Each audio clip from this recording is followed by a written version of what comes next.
Alright guys, welcome back to another video. Today we're not out riding, we're going to do a bit of work on this.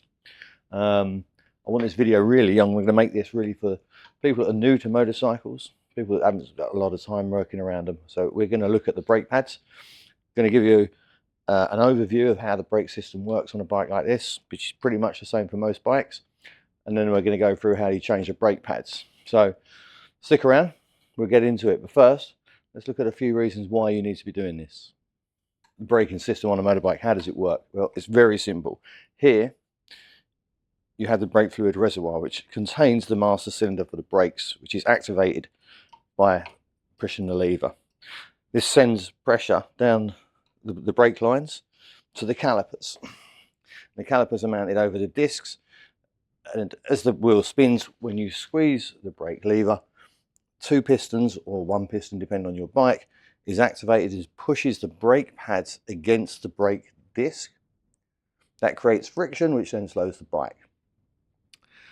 Now, the brake pads are made of metal with like a composite material on them. And obviously, the more you use them, the more that composite material wears down. So this is why today we're going to change the brake pads. And the reason for that is because I've heard grinding on the back wheel. So I want to make sure that the pads are good. So very simple how they work. They pretty much work the same for all motorbikes. The only difference would be if you have a drum brake, which is normally on the back of a bike, and then you use brake shoes, and that is a completely different system to change them because you need to take the wheel off. With this, we can use very basic tools, and we can get this done in a matter of minutes. So let's talk about why you're changing the brake pads and how often you're doing it. So how often you do it, that depends on your riding style, how often you ride. So if you ride daily, you're going to need to do this more often. If you ride once a month, you're going to do it sparsely. If you're in England and you only ride when it's sunny, you probably have to do it once every 20 years. I personally ride every day, or almost every day. I do a lot of like highway roads or like normal roads, but I do go to work every day, and I do go into like a city environment, so quite heavy on the brakes there. So that's why they will wear down quicker. If you only do country lanes, you're probably not going to use your brakes too much. So that's how often you need to gauge it yourself, how often you would need to change it. Listen to your brakes. Listen when you move your bike with the engine not running. If you hear grinding, it could be dirt, but it's worth checking the brakes to make sure they're in a good condition. Now let's talk about the brake pads themselves. Where do you get them from? You can go to a bike shop and you can buy brake pads. You can buy them online from motorcycle supply companies. You can pretty much get them anywhere. What I would advise, and this is purely my decision, is you do not buy them from these Chinese websites. You know the ones I'm talking about, the super discounted ones. The reason for that, really there's three reasons. One, buying from these sites and getting stuff shipped to you from China undermines your local economy. You know, support your local business, support your country rather than buying this cheap crap. Two, the quality is definitely going to be inferior.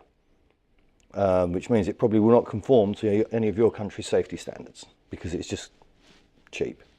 Three, they're more prone to failure. Now, I'll show you a brake pad shortly, but if you look at the brake pad, it's a metal plate with this composite material adhered to it, bolted to it. Now, if that fails and that composite material comes off of that backing plate and you're traveling at 50, 60 kilometers or miles an hour, there's a very good chance you're going straight over the handlebars and that'll be it. So do you risk buying cheap crap just to save a bit of money? It's the same with a crash helmet. Would you buy a 20 quid crash helmet and jump on a 1000cc superbike? Probably not. You buy yourself a decent crash helmet. You buy the best you can afford. And it's the same with brakes. Personally, I don't mind buying them from Amazon. I look at where they're being shipped from. The ones I'm about to put in this bike have come from Germany. Quite happy with the engineering style of Germany. I'm in Spain, so they come under the same EU regulations. There are proper brands you can use, such as EBC. You're going to pay more for them, but you're going to get better quality. So my advice, do not skimp when it comes to buying brake pads. So the other reason for making this video is I want to show people, especially inexperienced people, how easy this is to do and how you can save yourself quite a lot of money. Where I live, motorcycle shops probably charge you 100, 150 euros to do this. They'll take your bike, you drop your bike off in the morning, they'll have it all day, you pick it up in the evening and they change the brake pads, and it's 150 quid. listen, I'm not being funny. You can do this with very basic tools in probably 10 minutes and save yourself a fortune. You spend 40 euros, 40 pounds on some brake pads, take 10 minutes out of your day. And I'll show you how quick it is. What we will do is I will talk you through the very first one. I'll show you how I'll do it and talk you through what I need to do on one side, and then I'll switch to the other side, and I will do it in real time with no cuts, and you'll see how long it takes me to change the brake pads on this bike. And then basically you just times that by 3. You know, if it takes you 10 minutes on one side, it's going to take you 30 minutes in total to change your brake pads on this bike. It's going to save you a lot of money. All right, so first things first, I need to get this bike cleaned. It's absolutely filthy after riding through the winter. So we're going to get that done, then we'll get the new pads out, we'll have a quick look at them, then we'll get some tools out and we'll start going through this and we'll get these brakes changed. Okay, so the bike's clean, not perfect, but it's clean. So let's have a quick look at what we need to do this job. Really basic stuff, let's have a look. So, we have a very basic standard toolkit that you can buy anywhere. We have a set of Allen keys, and we have a flat bladed screwdriver. We might not even need the screwdriver, but if we do, we've got it. The other thing you're going to need is the brake pads. So we've got 2 sets for the front and 1 set for the rear. That's it. That's all you need. We don't need specialist tools. We don't need to jack the bike up. We don't need anything else. We're not going to take the wheel off.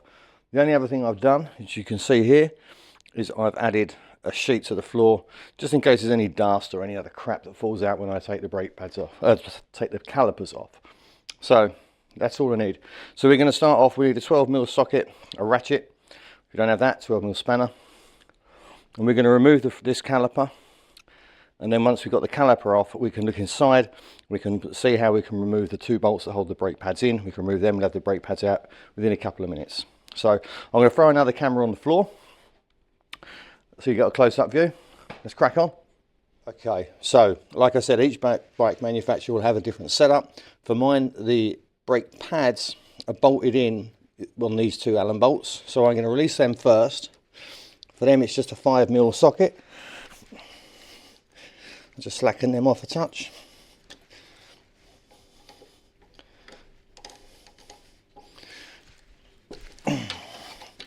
That's it, that'll make my life a bit easier once the caliper's off.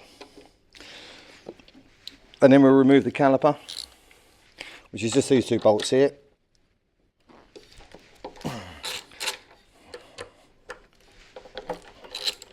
There we go. And then from here we can just unscrew them. That's 1.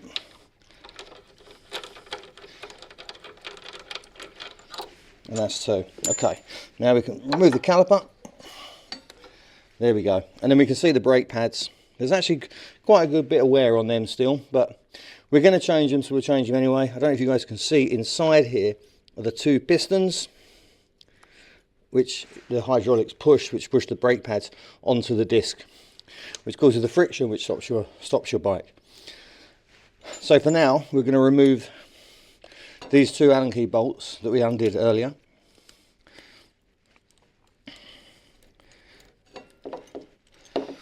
And once we've undone the second one, the brake pads will be free. And they might well even just fall out.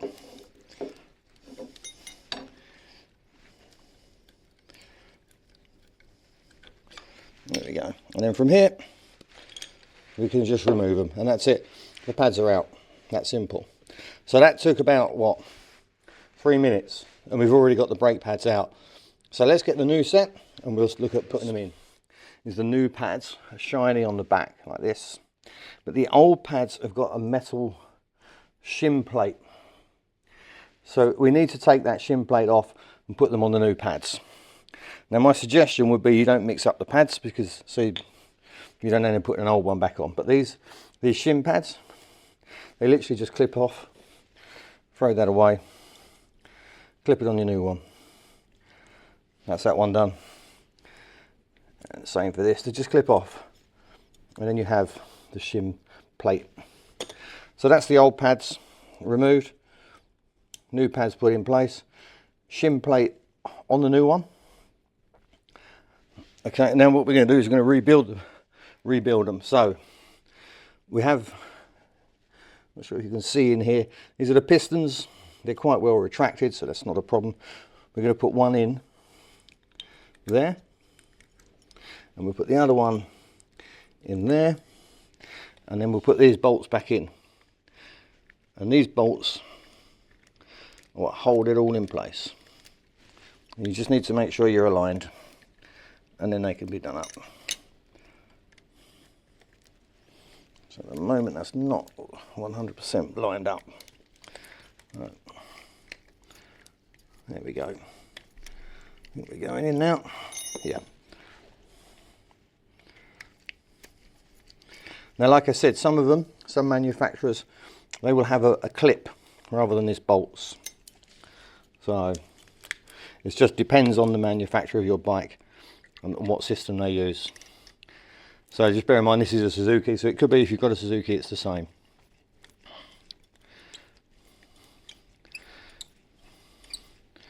Alright, so they're in, they're nipped up, not super tight but they're in. Okay, there's a gap between them, as you can see.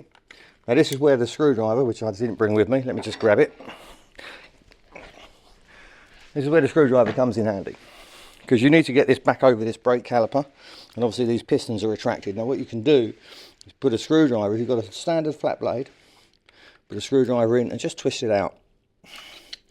And that will push them pistons back in enough that you can get the caliper back over the disc. There we go. And now I should be able to push that, if I don't hit the disc, straight on. There we go. Then we put the bolts in.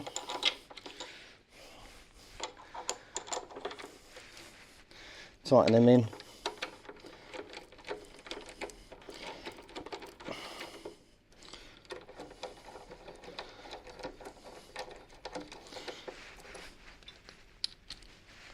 We'll proper tighten them down.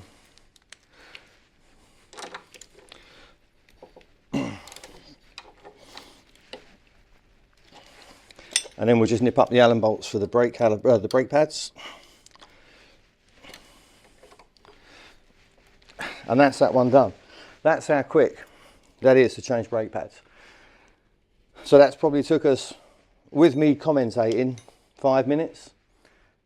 So a bike shop or a garage might want to take all day to do that. It's a 5-minute job. So what we do now, I'll go around and do the other one. I won't talk, I'll just get it done, and you can see how quick that takes. All right, here we go. If you've got a stopwatch, put it on now. Let's see how long this takes.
All right, there you have it. I can see on the clock 3 minutes 24 seconds.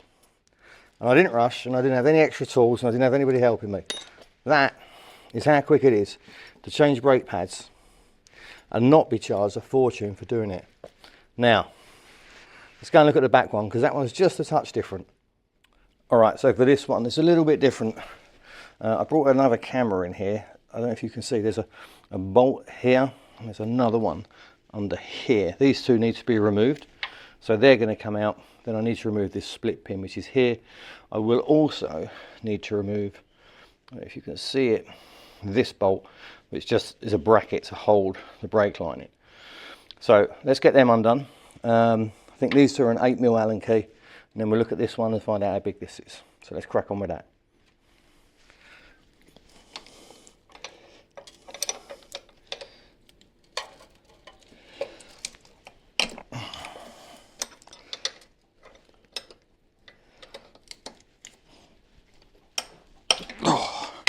There's always one that's awkward, isn't there? And you can't get to it. And this is that one. Right. Take a bit of time to get this one out, I guess.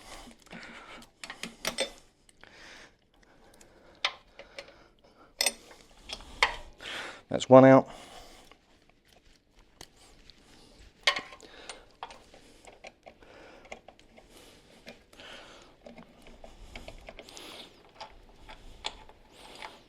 And that's two. That should release the caliper. It does. There we go. And then, oh yeah, we're really low on the back. Really low on that one. Alrighty. Okay. So, what I'll do, I'll carry on getting this out of here, and then I will show you. Do I have something that small? Alright, so to move this bolt, there's a split pin through it. So we're just going to grip that with a pair of long nose pliers and pull that out if we can. Okay, it took a bit of time, but we got that pin out, that split pin out. So what we do now is we just pull up on this pin, and the two brake pads will come out. That's one dropped out, and the other. And there it is. All right, and then this one goes over a pin. Now, let's have a look. You can see how badly worn that one is. Look at that. It's pretty much gone. And the other one's not that bad. It's still got some life in it, but yeah. We need to swap them out anyway. That is fucking dreadful. So, all right, let's swap them over.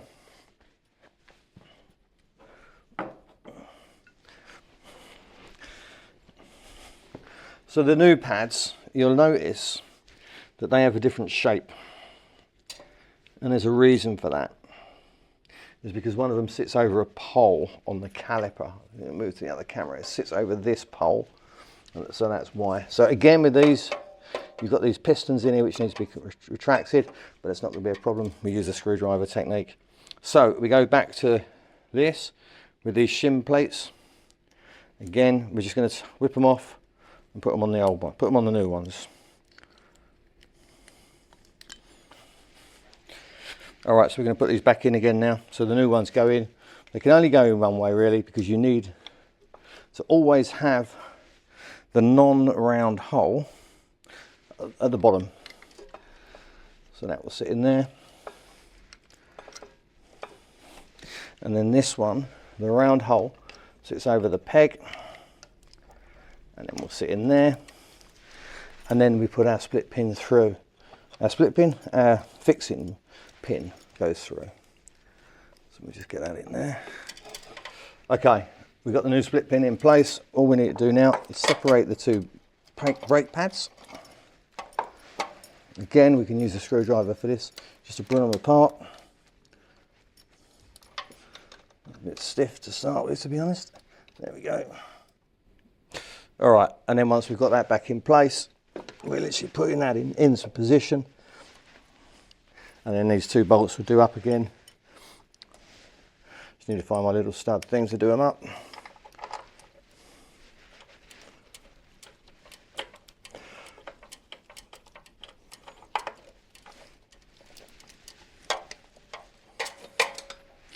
All right, So we've got the caliper back in place. We're just going to bolt it up now. And then we are done. There we go. Nice and tight. Just got to get the stud off. There we go. Job done. We're out. All right. We've got new brakes all the way around. Looking good. Now the one thing we've got to do now is check them all. All right, guys, and that's it. So basically, the only thing you need to do after this is pump your brakes a few times. Make sure you bring brake pressure back up. So obviously, every time you remove the caliper from the brake discs, make sure that you pump the brakes before you just shoot off riding, because you may find you've got no brakes. So a few pumps of the brakes and you can feel the pressure come back. Mine's all good now, so we're all good to go. All right, guys, listen, I hope you found that informative. I'm sure there's a lot of you out there who probably watch this and think, oh, I've been doing this 100 times, but yeah, good for you.